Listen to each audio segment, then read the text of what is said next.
देखिए question number 6 है exercise 4.2। ऐसे ही एक्सरसाइज 4.1 जब हम पढ़ा रहे थे तो उसमें एक क्वेश्चन आया था खिलौना से संबंधित। मतलब एक घर में खिलौना बनाने का काम किया जा रहा था। उससे संबंधित क्वेश्चन पूछा था। कुछ ऐसे ही सेम मिलता जुलता क्वेश्चन था। अगर वो क्वेश्चन जिन लोगों ने मेरा समझा होगा या देखा होगा वीडियो, वो इस क्वेश्चन को समझने के लिए उनको ज्यादा मेहनत नहीं करनी पड़ेगी। लेकिन चलिए हम इस क्वेश्चन को भी उसी तरीके से समझाने की कोशिश करते हैं। ये जो कॉटेज इंडस्ट्री बोल रखा है, इसका मतलब क्या होता है?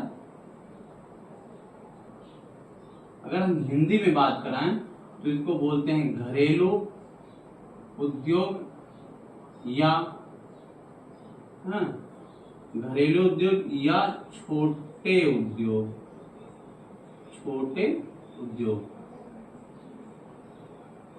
मतलब छोटा छोटा जो काम किया जा रहा है उसको बोला जाता है कॉटेज इंडस्ट्री। जैसे यहाँ पर पोल्ट्री बोल दिया गया। पोल्ट्री क्या भी होता है? कॉटेज इंडस्ट्री होती है। घरेलू उद्योग या छोटा उद्योग होता है। जैसे खिलौना बनाने का वहां पर जो काम किया जा रहा है, टॉयज मेकिंग का काम किया जा रहा था, वो भी क्या आता है? एक कॉटेज इंडस्ट्री, मतलब छोटा उद्योग ही है। जैसे कुछ महिलाएं शहरों में, छोटे छोटे कस्बों में चिप्स बनाने का काम करती हैं, पापड़ बनाने का काम करती हैं, वो भी किस में आएगा? कॉटेज इंडस्ट्री में आएगा। जैसे गांव में लोहार होते हैं, वो अपना काम करते हैं, वो भी किस में आएगा? कॉटेज इंडस्ट्री में आएगा। इसी तरीके से बहुत सारे काम जो है कॉटेज इंडस्ट्री में आते हैं। चिकनकारी का काम, वेविंग का काम, जो जुलाहे होते हैं वो अपना जो काम करते हैं, घरों में काम करते हैं, आस पास पड़ोस के लोग मिलकर काम करते हैं, वो क्या होता है? कॉटेज इंडस्ट्री होता है। तो यहाँ कॉटेज इंडस्ट्री से संबंधित क्वेश्चन पूछा गया है। बोल रहा है cottage industry produces a certain number of poultry articles. Poultry articles produce किया जा रहा है। हमने बताया पोल्ट्री किस में आता है? कॉटेज इंडस्ट्री में आता है। तो भाई सामान बनाने का काम किया जा रहा है पोल्ट्री का, तो कुछ सामान बनेगा ही बनेगा एक दिन में।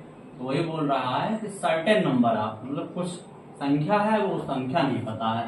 Poultry articles in a day, मतलब एक दिन में कुछ certain number of poultry articles बनाए जा रहे हैं। इट वॉज ऑब्जर्व दैट, मतलब ऑब्जर्व किया गया पर्टिकुलर डे, कोई एक पर्टिकुलर दिन पकड़ लिया गया है, उस बारे में चर्चा किया जा रहा है। Particular day that the cost of production of each article. मान लिया जाए एक दिन है, कोई पर्टिकुलर दिन हो गया, उस दिन कास्ट ऑफ प्रोडक्शन जो है ईच आर्टिकल, एक आर्टिकल्स का, वो क्या है?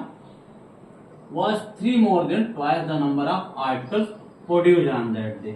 मान लीजिए x नंबर, x ही मानते हैं, आप y भी मान सकते हैं, आप z भी मान सकते हैं, कुछ भी मान सकते हैं। मान लीजिए किसी का मन कर रहा है नहीं हम y मानेंगे, तो y भी मान सकता है। मान लिया y आर्टिकल्स एक दिन में प्रोड्यूस किया जा रहा है उस कॉटेज इंडस्ट्री के द्वारा। और ये क्या है?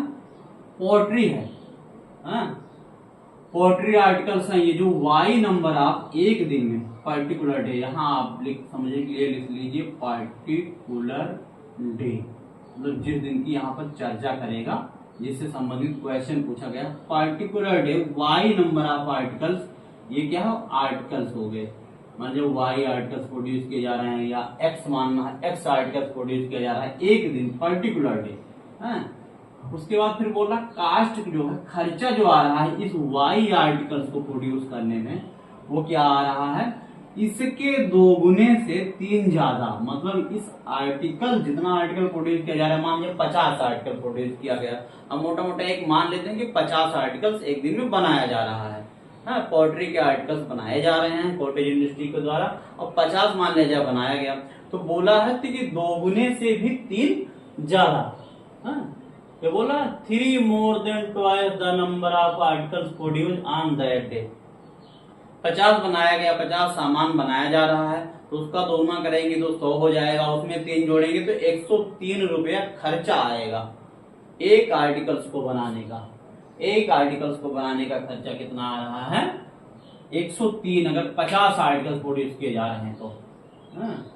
Cost of production of each article was 3 more than twice the number of articles produced on that day if the total cost of production on that was ₹90। find the number of articles produced and the cost of each article। इसमें 2 चीजें निकालनी है। Number of articles हमको produce कितने हुए हैं वो निकालना है, और कास्ट ऑफ ईच आर्टिकल, और प्रत्येक आर्टिकल का कास्ट कितना है वो भी निकालना है। तो ये समझ लीजिए कि मान लीजिए अगर वाई आर्टिकल्स एक दिन में बनाए जा रहे हैं उस इंडस्ट्री के द्वारा, तो खर्चा कितना आ रहा है, इसके दोगुने से और 3 ज्यादा, इसका दोगुना अगर पहले कराएं तो 2y बन जाएगा, और अगर 3 ज्यादा करा रहे हैं तो इतना, ये क्या आ रहा है, कास्ट आ रहा है, कास्ट ऑफ प्रोडक्शन आ रहा है, मतलब खर्चा लगेगा बनाने में, बहुत सारे सामान लगते हैं। जैसे अगर पॉटरी की ही बात करें तो मिट्टी लाना पड़ता है, उसके बाद में पानी की व्यवस्था करनी पड़ती है, उसके बाद जहां से वो लोग बनाते हैं वो व्यवस्था करनी पड़ती है, जहां से गोल गोल घुमाने का काम करते हैं। फिर उसके बाद मान लीजिए अगर छोटा इंडस्ट्री है, कुछ मजदूर रखे हुए हैं तो वो खर्चा लगेगा। तो वही बोल रखा है कास्ट ऑफ प्रोडक्शन, अगर वाई आर्टिकल्स एक दिन में बन रहे हैं तो खर्चा इतना आ रहा है, 2y + 3 आ रहा है ईच आर्टिकल के पीछे, एक एक आर्टिकल्स के पीछे इतना इतना खर्चा आ रहा है, कास्ट ऑफ प्रोडक्शन इतना आ रहा है, दोगुने से 3 ज्यादा। तो अगर x मानना है तो चूंकि हर जगह x ही मान के काम कराया जा रहा है, तो चलिए हम भी x ही मान के कर लेते हैं। वैसे y भी आप मान के कर सकते हैं, z भी मान के कर सकते हैं, कोई एक वेरिएबल होना चाहिए। तो लेट कर लेंगे, let the number of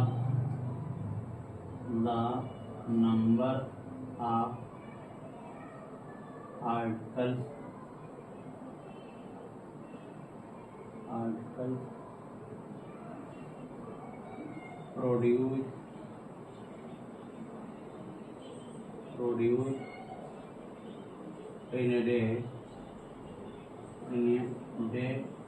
be x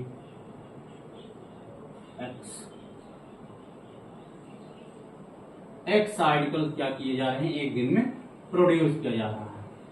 late the number of articles produce in a day be x। So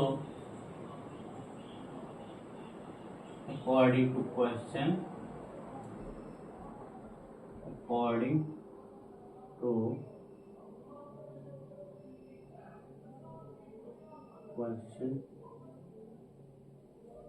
cost of production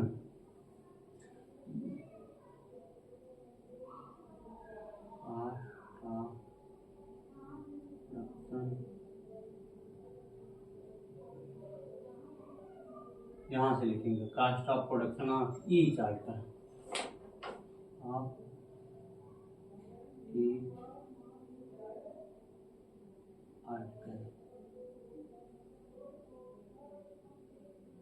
ये क्या हो जाएगा, दोगुने से 3 ज्यादा, अगर इसका दोगुना कराएंगे तो क्या हो जाएगा, 2x हो जाएगा, और उसका 3 ज्यादा 3।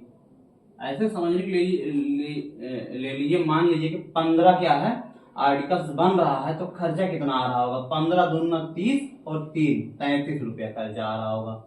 ठीक है, 15 अगर आर्टिकल बन रहे हैं तो 33 रुपये एक आर्टिकल का खर्चा आ रहा है, ऐसे समझ लीजिए, तो आपको ज्यादा अच्छे से समझ में आएगा।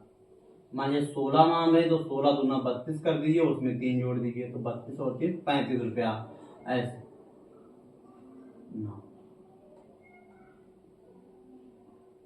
Second condition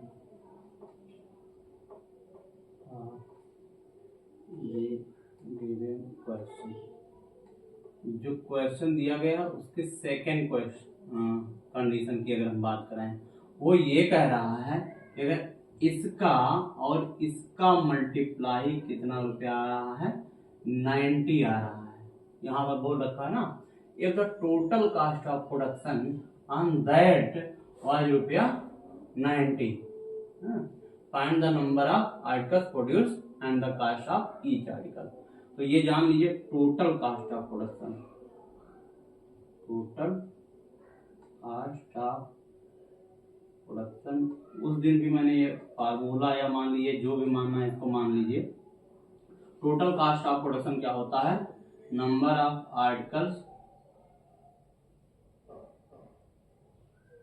articles into cost of production, cost of production. इन दोनों का जब गुणा होता है तो यही क्या हो जाता है, टोटल खर्चा। खर्चा आप कैसे निकालेंगे, मान लीजिए कुछ सामान बन रहे हैं और एक सामान बनने के पीछे कुछ रुपया खर्चा आ रहा है, तो जो खर्चा आ रहा है एक सामान बनने के पीछे और जितना सामान बन रहा है उन दोनों का गुणा कराएंगे तभी तो टोटल कॉस्ट ऑफ प्रोडक्शन आएगा। ये तो सिंपल सी बात है। ये अगर आप थोड़ा सा भी दिमाग लगा के सोचेंगे तो आपको ये चीज पता चल जाएगी कि मान लीजिए 10-10 रुपया एक सामान बनाने के पीछे खर्चा आ रहा है, हम 20 सामान बना रहे हैं तो टोटल कॉस्ट कितना हो जाएगा, कुल खर्चा कितना हो जाएगा, 20 गुणे 10 यानी 200 रुपया।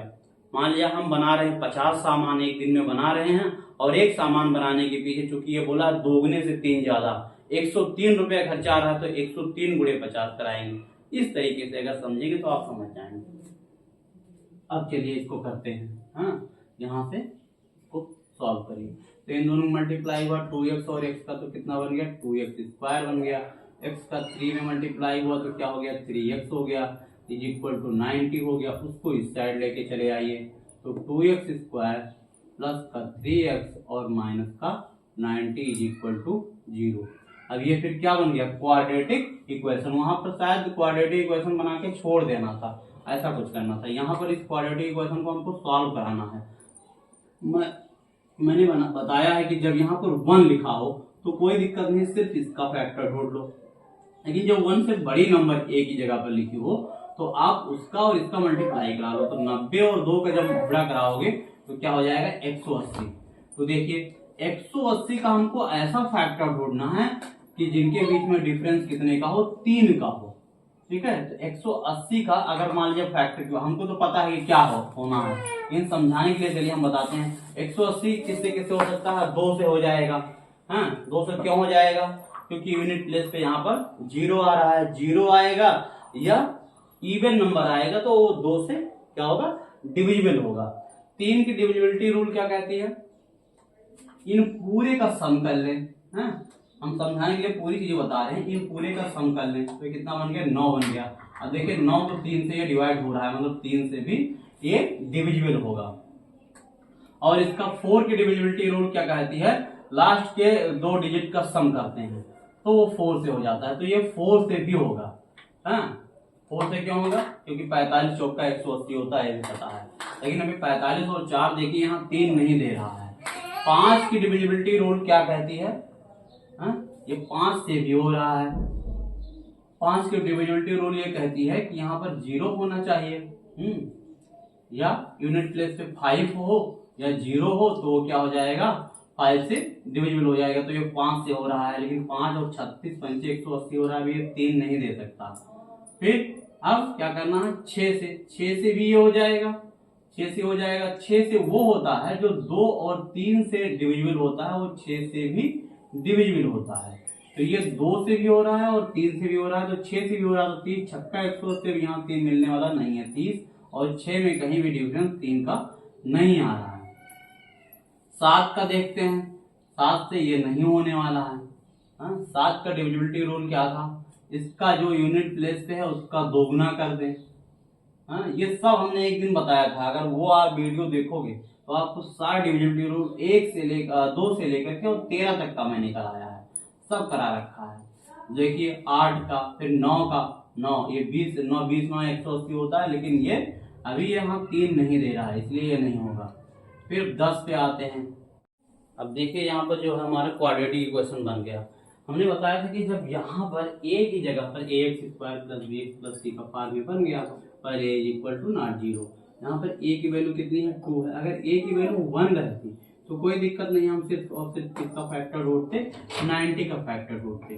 ठीक है, लेकिन यहाँ पर a की वैल्यू कितनी है, 2 है। जब 2 है मल्टीप्लाई तो देखिए 90 और इंटू 2 का मल्टीप्लाई अगर कराया तो कितना हो गया, ये 180। अब हमको क्या करना है, 180 का फैक्टर ढूंढना है। तो 180 के फैक्टर चलिए करने की कोशिश करते हैं। अब डिविजिबिलिटी रूल पता होना चाहिए। अगर आपको डिविजिबिलिटी रूल पता है तो आप फटाफट इसका काम कर ले जाओगे। फटाफट काम कैसे करना है, जैसे देखिए अगर यहाँ पर 0 है या इवन नंबर है तो 2 से डिविजिबल होगा, लेकिन हमको यहाँ पर कितना लाना है, 3 लाना है। तो अगर हम 2 से इसको डिवाइड कर देते हैं तो 2 इंटू 90 आएगा, जो कि कहीं भी 3 देने वाला नहीं है, इसलिए 2 इंटू 90 नहीं होगा। हाँ, मतलब इससे डिविजिबल हो रहा है। 3 की डिविजिबिलिटी रूल क्या है, पूरे को जोड़ लो, 8, 1 और 0 को जोड़ा तो 9 आया। 9 आया तो 3 से डिवाइड किया तो क्या आ गया, 3 आ रहा है, मतलब 3 से हो रहा है। लेकिन 3 से अगर कर रहे हैं तो 60 3 180 होता है, जो कि 60 हो 3 कहीं भी 3 बनने वाला नहीं है, तो ये भी नहीं हो सकता। हाँ, ऐसे ही करते चलते हैं। 4 का चेक करेंगे, 5 डिविजिबिलिटी रूल से संबंधित मैंने एक वीडियो कराया था। हाँ, अगर वो जो जिन लोगों ने वीडियो देखा होगा वो बड़े आसानी के साथ में इसका फैक्टर या जो है निकाल ले जाएंगे किससे यह डिविजिबल होगा। 4 का देखिए, 5 का क्या होता है, 0 और 5 होना चाहिए, नहीं 0 है तो 0 है तो ये 5 से भी डिविजिबल होगा। 36 पंचे 180 होता है, लेकिन वो होने वाला नहीं है क्योंकि हमको यहाँ कुछ भी करके 3 लाना है। ठीक है, तो अब अगर यहाँ पर 5 से हो गया, 6 से जब किया, 6 के डिविजिबिलिटी रूल क्या कहती है, 2 से भी होना चाहिए, 3 से होना चाहिए, 2 और 3 दोनों से हो रहा है, मतलब 6 से भी होगा, 30 छक्का 180 हो गया। ठीक है, अच्छा 7 का डिविजिबिलिटी रूल है। 7 का डिविजिबिलिटी रूल क्या है, यूनिट प्लेस को उठाते हैं, हाँ उसमें गुणा कराते हैं, 2 से उसको 2 टाइम्स करते हैं तो यहाँ तो 0 है, कोई मतलब नहीं होगा। फिर इसके बीच में डिफरेंस देखते हैं, अगर वो 7 से होता है तो फिर 7 से डिविजिबल हो जाता है। अगर मान लीजिए इसका 7 से डिविजिबिलिटी रूल आपको चेक करना है तो 0 उठाइए, 0 को 2 से गुणा कराइए, फिर क्या हो जाएगा, 0 हो जाएगा। उसके बाद में इसके साथ में बाकी जो बच रहे हैं उनके बीच में डिफरेंस ले लीजिए, 18 और 0 का डिफरेंस ले लीजिए तो कितना आया, 18 आया।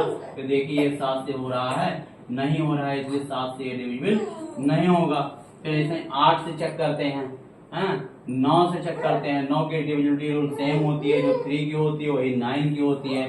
10 से चेक करते हैं, 10 की डिविजिबिलिटी रूल क्या होती है, 0 होना चाहिए यूनिट प्लेस के, तो 10 होगा इसका डिविजिबिलिटी, लेकिन 10 गुणे 18 करने से भी कोई फायदा नहीं हो रहा है, यहाँ 3 नहीं दे रहा है। 11 की डिविजिबिलिटी रूल क्या होती है, अल्टरनेट नंबर का सम कराते हैं, फिर दोनों का जो ऑड पोजीशन पे और इवन पोजीशन पे नंबर्स होते हैं उनके बीच में डिफरेंस लेते हैं। अगर वो 0 आ रहे हैं या 11 के मल्टीपल में आ रहे हैं तब वो 11 का हो जाएगा। ये होता है 11 की डिविजिबिलिटी रूल। अब 12 से चेक करते हैं, 12 से चेक करते हैं तो देखिए ये 12 से हो रहा है, 15 और गुणे 12 अगर कराएंगे तो ये क्या है, 180 देगा, 180 दे रहा है। 2 और 6 का जो होगा वो 12 का होगा। चलिए अब इसको क्या करते हैं, अब इसके दो फॉर्म है, इसको मिडिल टर्म को स्प्लिट करके लिखते हैं, मतलब 15x माइनस 12x लिख लेते हैं इसको। 2x स्क्वायर प्लस का 15x माइनस का 12x अगर करा दें तो देखिए मिडिल टर्म स्प्लिट कर गया, ये वाला मिडिल टर्म था ये स्प्लिट होके इस पार्ट में बन गया। माइनस का 90 इज इक्वल टू 0। यहाँ से आपको कोई चीज कॉमन मिल रही है, सिर्फ और सिर्फ क्या मिल रही है, x कॉमन मिल रही है, तो अंदर क्या हो गया, 2x हो गया, क्योंकि यहाँ स्क्वायर था तो एक x यहाँ आएगा, प्लस का कितना आएगा, x बाहर जा चुका है तो प्लस का कितना आएगा, 15 आएगा। और फिर अब देखिए 12 और 90 में HCF हाईएस्ट काउंट फैक्टर क्या है, हाईएस्ट काउंट फैक्टर हमने बताया था वो चीज बाहर जाएगी। 12 और 90 का मान लीजिए आपको हाईएस्ट काउंट फैक्टर निकालना है तो कैसे आप निकालेंगे, 12 सत्ते 84 और फिर यहाँ 6 आया। अब ये 6 जो है 12 को काट रहा है, ठीक है, इसलिए 6 जो होगा 12 और 90 का हाईएस्ट काउंट फैक्टर होगा, तो 6 क्या हो जाएगा, बाहर हो जाएगा। तो 6 अगर बाहर हो गया तो अंदर क्या हो जाएगा, 2x हो जाएगा। यहाँ सेम आना चाहिए, यहाँ 2x और फिर 15 छक्के 90 होता है, प्लस का 15, ठीक है। तो अगर एक ब्रैकेट में हमारा क्या आया, x माइनस 6 आया और दूसरे ब्रैकेट में 2x प्लस का 15 आ गया इज इक्वल टू 0। फिर से बता देता हूँ, डिविजिबिलिटी रूल से संबंधित मैंने एक वीडियो बनाया है, 2 से लेकर के 13 तक का कराया है। आप उसको अच्छे से लर्न कर लो तो कहीं भी ये जो है ब्रेक करने में, मिडिल टर्म स्प्लिट करने में परेशानी नहीं होगी। तो यहाँ से अगर मान लीजिए अब हमको मालूम नहीं कि कौन सा वाला ब्रैकेट 0 तो एक बार मानेंगे ये वाला ब्रैकेट 0 है, एक बार मानेंगे ये वाला ब्रैकेट 0 है। तो जब ये वाला ब्रैकेट मान लिया 0 तो यहाँ से x की वैल्यू कितनी निकल रही है, 6 निकल रही है। और यहाँ से जब मान रहे हैं तो यहाँ से x की वैल्यू क्या निकलेगी, मतलब 2x इज इक्वल टू 15 उधर चला जाएगा तो माइनस का 15 हो जाएगा। तो x की वैल्यू क्या आ जाएगी, माइनस का 15 अपान का 2। लेकिन ये तो निगेटिव आ गया, निगेटिव नहीं आना चाहिए, क्योंकि x हम मान के क्या चले हैं, produce in a day bx, number of articles produce हो रहे हैं। तो आर्टिकल्स कभी भी निगेटिव में नहीं हो सकते, तो ये वाला पॉजिटिव वाला है, इसलिए 6 आर्टिकल्स वन डे में प्रोड्यूस हो रहे हैं। जो कॉटेज इंडस्ट्री है उसके द्वारा 6 आर्टिकल्स प्रोड्यूस किए जा रहे हैं इन ए डे। अब देखिए number of articles produce in a day, यहाँ लिखेंगे number of article produce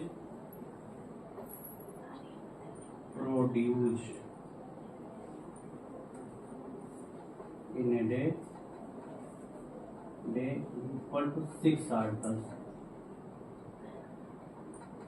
articles की संख्या कितनी आ गई? 6 आ गई।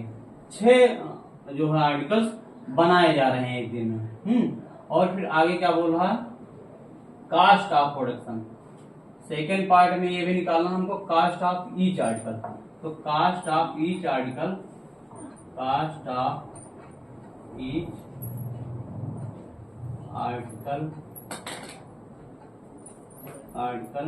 इज इक्वल टू 2x + 3 है, यही है। इतना ही तो खर्चा आ रहा है एक आर्टिकल के पीछे। यहाँ बोल रहा था ना each article is equal to, ये मान के चला था। तो 2x की वैल्यू भी कितनी आई? 6 आई, और ये 3 आई। 2 छक्के 12 और 3 15 रुपया। यहाँ पर रुपीज, इन रुपीज बोला था, तो 15 रुपया एक आर्टिकल का खर्चा आ रहा है बनाने का। और 6 आर्टिकल्स एक दिन में बनाए जा रहे हैं। देखिए 15 और 6 का जब भी आप गुणा कराओगे तो कितना मिल रहा है? 90 मिल रहा है, जो कि क्वेश्चन में भी बोल रखा है 90। इसलिए हमारा क्या है, जो हमने निकाला है वो सही निकाला है। इससे यह पता चल रहा है कि जो भी क्वेश्चन सॉल्व किया गया वो सही सॉल्व किया गया है।